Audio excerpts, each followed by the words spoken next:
وہ آپ کا بیٹا نہیں ہے، جس کو آپ نے گود لیا ہے وہ آپ کا بیٹا نہیں ہے، لہٰذا اس بچے کو اس کے باپ کے نام سے پکارو، اور وہ کسی بھی مسئلے کے اندر آپ کا بیٹا نہیں ہوگا۔ اسی لہٰذا اب جو ہے تبنی، ہماری شریعت کے اندر تبنی یہ حرام ہے، اور تبنی وہ تبنی حرام ہے جو زمانے جاہلیت کے اندر ہوتی تھی، یعنی کسی بچے کو اپنا نام دینا، اس کو اپنا وارث بنانا، مکمل طور سے اپنے بیٹے کی طرح سے ہی اس کو تمام احکام میں ماننا، یہ چیز حرام ہے۔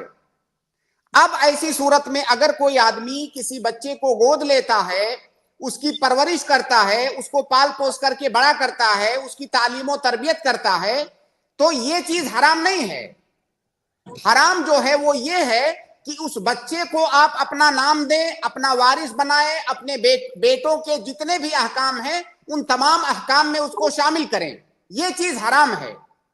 لیکن کسی بچے کو گود لے کر کے اس کی پرورش کرنا، اس کو بڑا کرنا، اس کو تعلیم دینا، اس کی تربیت کرنا، اس کا خیال کرنا، اس کی مدد کرنا، یہ ہماری شریعت کے اندر حرام نہیں ہے، کیونکہ یہ تبنی نہیں ہے، بلکہ کسی بے سہارا بچے کو گود لے کر کے اس کی پرورش کر دینا، اس کی تعلیم و تربیت کر دینا، یہ تو ایک نیک کام ہے۔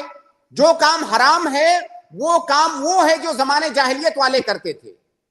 تو اس بچے کو آپ گود لے سکتے ہیں، اس کو بڑا کر سکتے ہیں، اس کو اپنا نام نہیں دیں گے، آپ کا بیٹا نہیں ہوگا، آپ کی بیوی کا بیٹا نہیں ہوگا، آپ کے بچوں کا بھائی نہیں ہوگا، نہ وہ آپ کا وارث ہوگا نہ آپ اس کے وارث ہوں گے۔ اپنے نام کے ساتھ وہ آپ کا نام نہیں لگا سکتا، اپنے نام کے ساتھ وہ اپنے باپ کا ہی نام لگائے گا۔ اللہ کے نبی صلی اللہ علیہ وسلم کی حدیث ہے ایک، لیس من رجل ادعا لغیر ابیہ وہو یعلمہ الا کفر۔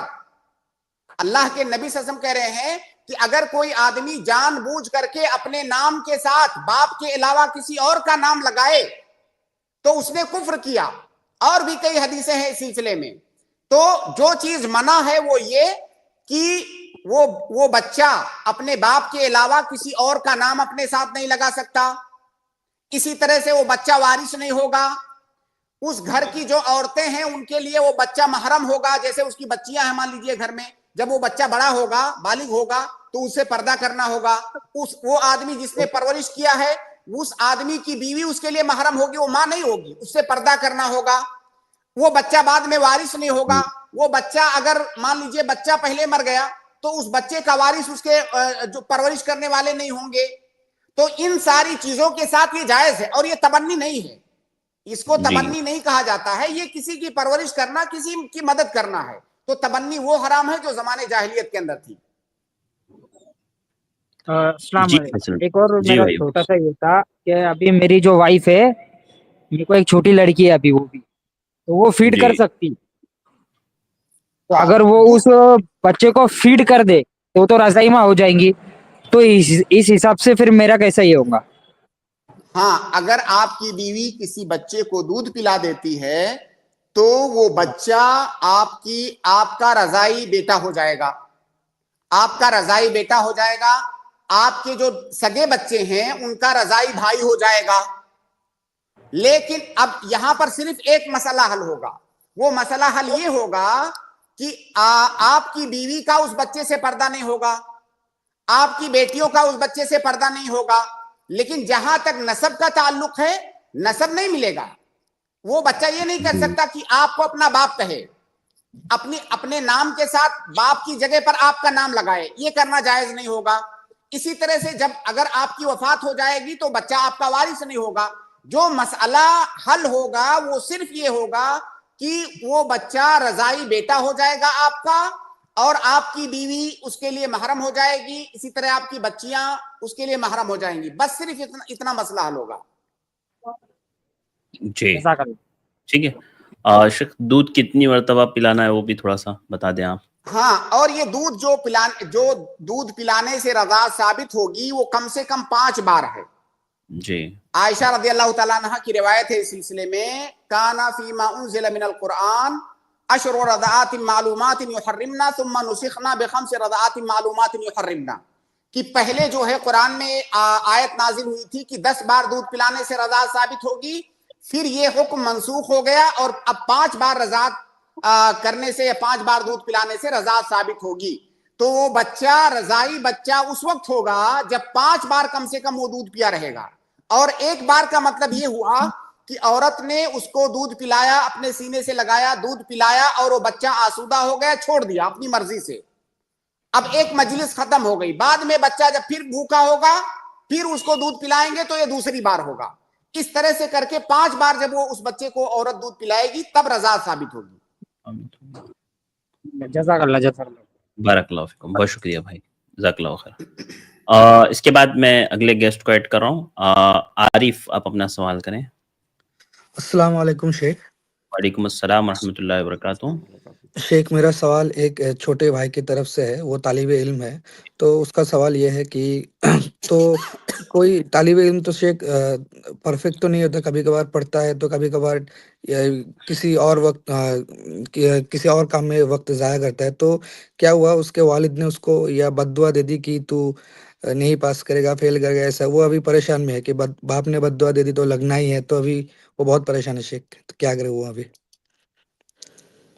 دیکھیے, پہلی بات تو والدین کو چاہیے کہ اپنے بچوں کو وہ بد دعا نہ دے.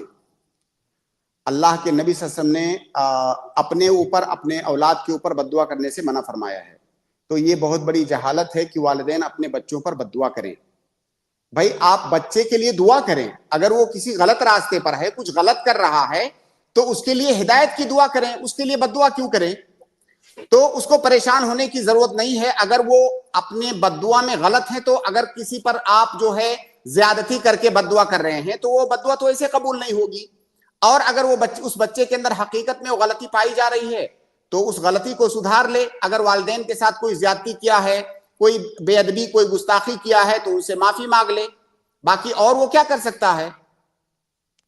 جی, اس کا یہ ہے کہ اگر باپ نے بد دعا دے دی کو کیا لگنا ہی ہے, وہ کہ ضروری ہے کہ وہ قبول؟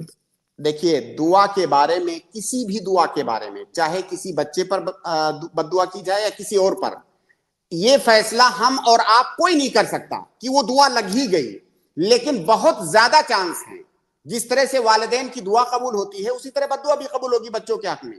اگر وہ حق بجانب ہیں بد دعا کرنے میں تو قبول ہو سکتی ہے. اس لیے اس بات سے ڈرنا چاہیے والدین کو کہ اپنے بچوں پر وہ بد دعا کریں. دیکھیے, اللہ کے نبی صلی اللہ علیہ وسلم کی حدیث ہے, اس کے الفاظ کچھ اس طرح سے ہیں کہ لا تدعوا علی انفسکم ولا تدعوا علی اولادکم. اپنے اوپر بد دعا نہ کرو, اپنی اولاد پر بد دعا نہ کرو. تو اولاد پر بد دعا کرنے سے اللہ کے نبی صلی اللہ علیہ وسلم نے منع فرمایا ہے. اولاد بگڑی ہوئی ہے تو اس کے لیے دعا کیجیے ہدایت کی, اس کے لیے بد دعا مت کیجیے.